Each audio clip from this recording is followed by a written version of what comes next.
بسم اللہ الرحمن الرحیم والصلاة والسلام علی رسولہ الکریم وعلی آلہ وصحبہ اجمعین، اما بعد۔ میرے محترم بھائیوں، بہنوں، بچوں، بچیوں، عزیزوں، جاننے والے، نہ جاننے والے، السلام علیکم ورحمۃ اللہ وبرکاتہ۔ کچھ دنوں سے میں قرآن سے اللہ کی پسندیدہ ہستیاں کون ہیں، کہ اللہ کس کو پسند کرتا ہے، ولی دوست کو کہتے ہیں۔ تو اللہ کا دوست کون ہے؟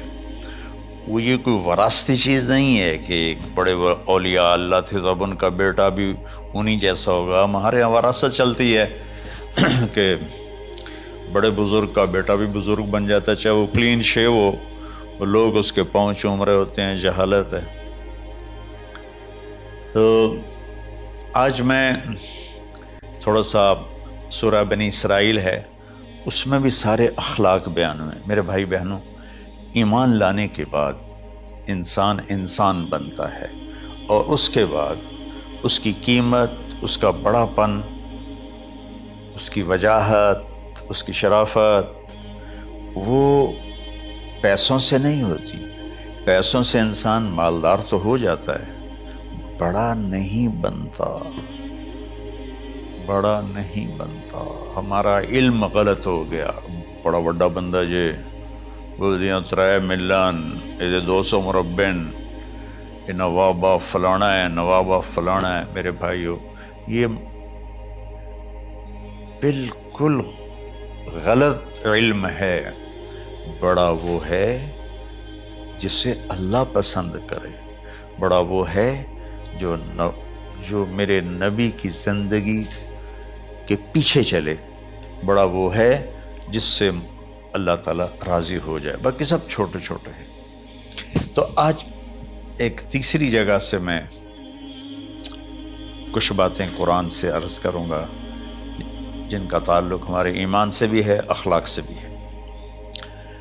وہ ہے بسم اللہ الرحمن الرحیم، وَقَضَىٰ رَبُّكَ أَلَّا تَعْبُدُوا إِلَّا إِيَّاهُ بِالْوَالِدَيْنِ إِحْسَانًا إِمَّا يَبْلُغَنَّ عِندَكَ الْكِبَرَ أَحَدُهُمَا أَوْ كِلَاهُمَا فَلَا تَقُل لَّهُمَا أُفٍّ وَلَا تَنْهَرْهُمَا وَقُل لَّهُمَا قَوْلًا كَرِيمًا وَاخْفِضْ لَهُمَا جَنَاحَ الذُّلِّ مِنَ الرَّحْمَةِ وَقُل رَّبِّ ارْحَمْهُمَا كَمَا رَبَّيَانِي صَغِيرًا۔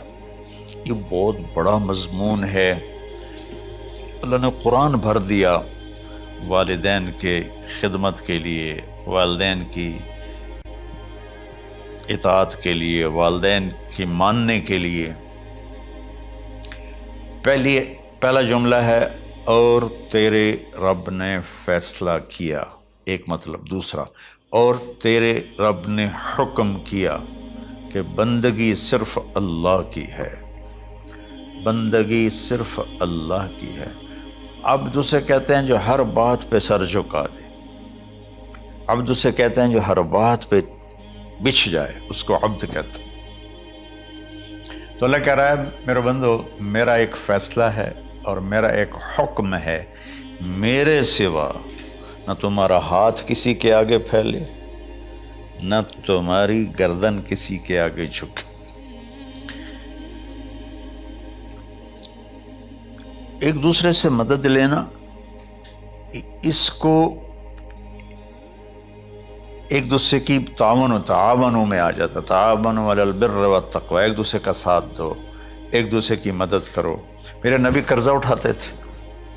میرے نبی جب انتقال ہوا تو آپ کی زرہ 9 وسق پر، وسق 5 من کا ہوتا ہے، تو وہ جو کے بدلے آپ نے زرہ رکھوائی تھی کہ جب میں تمہیں ادا کروں گا زرہ لے لوں گا، اور آپ کا انتقال ہو گیا، آپ زرہ اپنی واپس نہیں لے سکے۔ وہ چیزیں جن کا تعلق صرف اللہ کی ذات سے ہے اور کوئی نہیں کر سکتا، اس میں صرف اللہ کے آگے ہاتھ پھیلا، جیسے ہم کہتے ہیں مدد، نصرت۔ اللہ کہتا میں ہوں، الا ان نصر اللہ قریب، سنو میری مدد تمہارے قریب ہے۔ تو اللہ تعبدوا الا ایاہ، بس ایک چھوٹا سا جملہ اللہ نے یہاں کے، چونکہ یہاں اللہ نے والدین اور اخلاق بتانے تھے تو اپنے لیے صرف ایک جملہ بولا، باقی باتیں بھی اللہ کے لیے ہیں، لیکن اللہ نے میری بندگی، اس بندگی سے مراد 5 وقت کی نماز نہیں ہے، حج، روزہ، زکوٰۃ نہیں ہے اس کی مراد، یہ ساری باتیں داخل ہیں، اور اس کے ساتھ 24 گھنٹے کی زندگی اللہ کی مرضی پر گزارو، نفع آئے تو شکر ادا کرو، نقصان ہو تو صبر کرو، برداشت کرو، پھر بھی شکر ادا کرو، کہ میرا رب یہ کہہ رہا ہے کہ میں نے صرف اللہ سے تعلق جوڑنا ہے۔ اللہ کے نبی نے اپنے چچا زاد بھائی عبداللہ بن عباس سے فرمایا کہ یا غلام،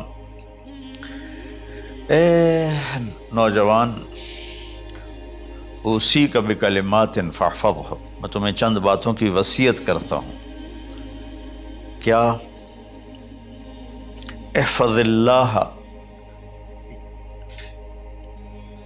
احفظ اللہ یحفظک اللہ، یحفظک اللہ، اللہ کے اوامر کی حفاظت کر، اللہ تیری حفاظت کرے گا۔ احفظ اللہ تجدہ تجاہک، تو اللہ کے اوامر، اسلام، حلال حرام کی پہچان کر کے زندگی گزار تو اللہ کو ہر وقت تو اپنی مدد کے لیے تیار پائے گا۔ اور لمبی حدیث ہے، عشاء کی نماز کا وقت ہو رہا ہے، اس میں وہ جملہ جو اس میرے مضمون سے متعلق ہے، وَإِذَا سَأَلْتَ فَاسْأَلِ اللَّهِ، جب بھی مانگو اللہ سے مانگو، جب بھی مانگو اللہ سے مانگو، اللہ کے سوا کوئی دینے والا نہیں ہے، صرف اللہ ہے دینے کے لیے۔ وَإِذَا اسْتَعَنْتَ فَاسْتَعِنْ بِاللَّهِ، اور جب مدد کے لیے ہاتھ اٹھاؤ تو صرف اللہ کو پکارو، جب ضرورت حاجت کے لیے، مدد کے لیے ہاتھ اٹھاؤ تو اپنے اللہ کو پکارو۔ تو یہ حدیث کی بات بھی ہے، جو قرآن کی بات بھی ہے۔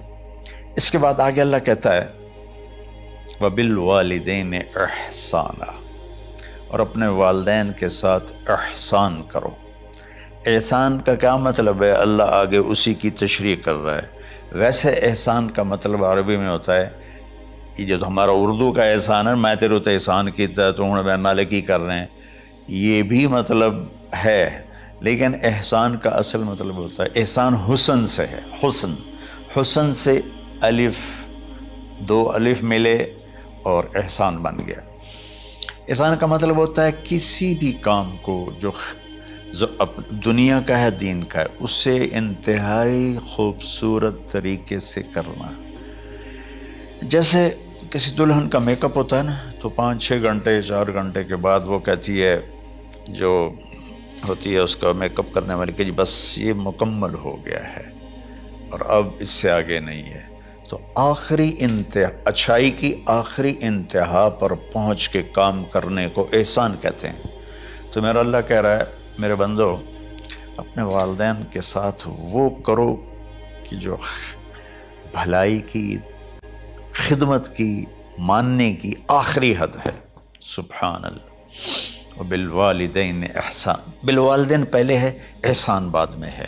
اللہ تعالیٰ نے باقی سب کو پیچھے کر کے فرمایا کہ دیکھو، خاص طور پہ ماں باپ کے ساتھ وہ رویہ کرو کہ ان کے دل سے دعائیں نکلیں۔ چند دن پہلے ایک والد یوں ہاتھ اٹھا کے کہہ رہا تھا اپنے بیٹے، اکلوتا بیٹا، میں منگنا اللہ کو لو، اللہ تینوں چاہ لگے۔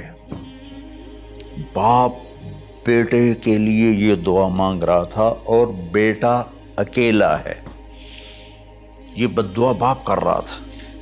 تو بھائیو، ایسی اولاد نہ بنو جس ماں نے پیٹ میں 9 مہینے اٹھایا، پھر جننے کی تکلیف برداشت کی۔ ایک شخص آیا حضرت عبید بن عمیر کے پاس کہ حضرت، میں نے ماں کو اپنے کندھے پہ بٹھا کے پیدل حج کرایا ہے، مینا لے گیا، عرفات لے گیا، مزدلفہ، پھر مینا، پھر مکہ، تو کیا میں نے ماں کا حق ادا کر دیا؟ میں نے فرمایا ولا تلقۃ واحدہ، بیٹا ابھی ایک تلقہ کا حق بھی ادا نہیں ہو۔ تلقہ کسے کہتے ہیں؟ جب بچہ پیدا ہونے کا وقت آتا ہے تو ماں کو دردوں کی لہریں اٹھتی ہیں، وہ اتنی خوفناک ہوتی ہیں کہ ماں چیخ چیخ کے رہ جاتی ہے، اور بعض اوقات ڈیلیوری لیٹ ہو جاتی ہے تو وہ تڑپتی ہے، روتی ہے۔ وہ جو لہریں ہیں نا پیٹ میں آتی ہیں جاتی ہیں، آتی ہیں جاتی ہیں، ایک لہر جو درد کی اٹھتی ہے اس کو کہتے ہیں طلقہ۔ میں قربان جاؤں، انہوں نے فرمایا بیٹا ابھی تیری ماں نے جو تجھے جنا تھا اس وقت جو تجھے درد، وہ تیری ماں نے درد کی لہریں برداشت کی تھیں، اس میں سے ایک لہر کا بھی حق ادا نہیں ہوا، یعنی کہ حق ادا ہو ہی نہیں سکتا۔ یہ مطلب کہ حق ادا ہو ہی نہیں سکتا، کہ بیٹا ابھی ایک کا بھی نہیں۔ پھر حضرت عبداللہ بن عمر سے ایک شخص نے پوچھا کہ اچھا یہ جو آدمی تھا یہ خراسان، یہ ایران میں ہے اور افغانستان میں، یہاں سے ماں کو پیدل کندھے پہ بٹھا کے مکے پہنچا تھا، اندازہ لگا اس نے کتنی مشقت اٹھائی۔ اور عبید اللہ بن عمیر کہتے ہیں بیٹا ابھی ایک لہر کا حق ادا نہیں ہوا۔ یہی سوال حضرت عبداللہ بن عمر سے کیا ایک شخص نے کہ حضرت میں نے اپنی ماں کو حج کرایا ہے، سارا میں نے پیدل کرایا ہے اور کندھے پہ اٹھا کے کرایا ہے، تو کیا میں نے ماں کا حق ادا کر دیا؟ وَلَا زَفْرَةً وَاحِدًا وَلَا زَفْرَةً وَاحِدًا۔ کہ بیٹا تیری ماں نے تجھے پالتے ہوئے جو تھک تھک کے لمبے لمبے سانس لیے، ہوکے بھرے، ابھی ایک ہوکے کا حق بھی ادا نہیں ہوا، یعنی حق ادا ہو ہی نہیں سکتا۔ تو احسان کے آگے تشریح آ رہی ہے۔ تو آج میں صرف اتنی بات کروں گا کہ میرے بھائیوں، میری بہنوں، میرے بچوں، میری بچیوں، اللہ کے واسطے ماں باپ کو دکھ نہ دینا، ورنہ اللہ بھی ناراض ہو جائے گا۔ چند دن پہلے ایک بچہ بچی میرے پاس آئے، دونوں میڈیکل اسٹوڈنٹ تھے، کہیں کہ ہم شادی کرنا چاہتے ہیں۔ تو بچی نے کہا جی میرے والدین ناراض ہیں، وہ نہیں، اس رشتے پر راضی نہیں ہیں۔ تو میرے باپ کہتے ہیں اگر تو نے یہاں رشتہ کیا تو تیری میری ایک درمیان ایک خط آئے، کھچ جائے گا خلیج، ہم اس پار نہیں آئیں گے تو اس پار نہیں آئے گی۔ میں نے کہا بیٹی جس ماں نے تجھے 9 مہینے پیٹ میں پالا، 2 سال تجھے دودھ پلایا، تیری پوٹیاں پیشاب صاف کیا، تجھے پیمپر باندھے، تجھے اٹھ اٹھ کے راتوں کو اپنی چھاتی سے دودھ پلایا، کیا اب اس کا اتنا بھی حق نہیں کہ تم اس کی رائے کا احترام کرو؟ اتنا بھی حق نہیں ہے؟ تو میں نے کہا بیٹا میری کوئی رائے نہیں ہے، تو اگر تیرے ماں باپ راضی ہیں تو بسم اللہ ضرور کر، اگر راضی نہیں ہے تو دیکھو موت تک تجھے ماں باپ کی دعا نہیں ملے گی، اور ماں باپ کی دعا نہ ملی تو کچھ بھی نہیں ملے گا۔ تو بھائیو دوستو، خاص طور پر آج کے کالج کے نوجوان بچے بچیاں یہ ماں باپ کے ساتھ بہت بدتمیزی کرتے ہیں، چونکہ اس میں والدین کا پہلا قصور ہے کہ انہوں نے ان کو دین نہیں سکھایا۔ بچپن میں انگلش میڈیم سکول، پھر او لیول، پھر اے لیول، تو انہیں کیا پتہ ماں کون ہے باپ کون ہے۔ ایک پرانی بات ہے، ایک شخص اپنے بیٹے کو لے کر آیا کہ یہ میرا بچہ ہے اور یہ فلاں جگہ شادی کرنا چاہتا ہے، اور ہم میں سے کسی کی رائے نہیں ہے، اور یہ مانتا نہیں ہے، اور اس کے ساتھ اس نے نا دھاڑے مار کے رونا شروع کیا۔ تو میں نے بچے کو دیکھا تو یوں کر کے بیٹھا تھا، اس کا باپ رو رہا ہے، ہچ کیوں تو ایسے بیٹھا ہو۔ تو مجھے اچانک خیال آیا، میں نے کہا شیخ صاحب اس کو کہاں پڑھایا تھا؟ کہا جی امریکن اسکول۔ اس کے بعد آسٹریلیا بھیجا تھا مزید تعلیم کے لیے۔ ان کے شیخ صاحب اس بچے کا کوئی قصور نہیں، آپ کا قصور ہے، اس کو تو پتہ ہی نہیں میری ماں کیا ہے میرا باپ کیا ہے۔ ایک ہماری تہذیب تھی وہ ختم ہو گئی ہے، اس میں علم نہیں بھی تھا تو ماں باپ کا۔